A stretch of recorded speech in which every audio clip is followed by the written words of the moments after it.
প্রথম কোয়েশ্চেন হচ্ছে এটাই, মেকআপ করার পরে যদি মেকআপ কেকি হয়ে যায় তো ওটাকে কি করলে ওটাকে একটু হলেও ঠিক করা যাবে পুরো মেকআপ ডান হওয়ার পর?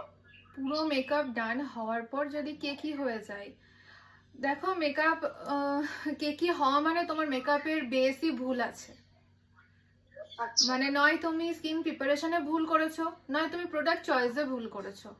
এবার তোমার যেহেতু সেলফ মেকআপ, সেক্ষেত্রে তোমার নিজের নিজের জিনিসটা রাখা মানে থাকবে। তুমি নিশ্চয়ই 5 জনের জিনিস তো রাখবে না।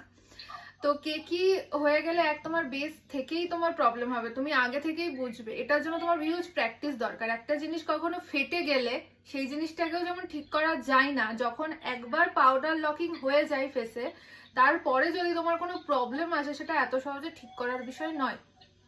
তোমার যাবতীয় যা ঠিক করার সেটা ক্রিম প্রোডাক্ট বা লিকুইড প্রোডাক্ট চলাকালীন, একবার পাউডার দিয়ে তুমি লক করে ফেললে তারপরে তোমার কোনো কিছু ঠিক করা যাবে না।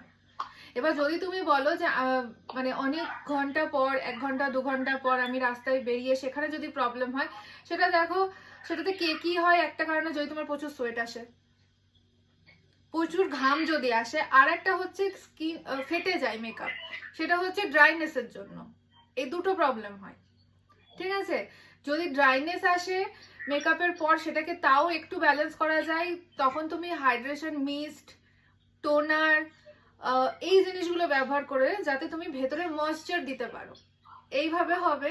বাট যদি তোমার মেকআপ ওই কেকি হয়ে মানে খোসা খোসা মতন, সেপারেট সেপারেট মতন হয়ে যায়, সেটা অয়েলিনেসের জন্য হয় ভেতর থেকে, বা কোনো জায়গায় তুমি হয়তো স্কিন প্রিপারেশন ঠিক করোনি, সেটার জন্যই হয় বেসিক্যালি।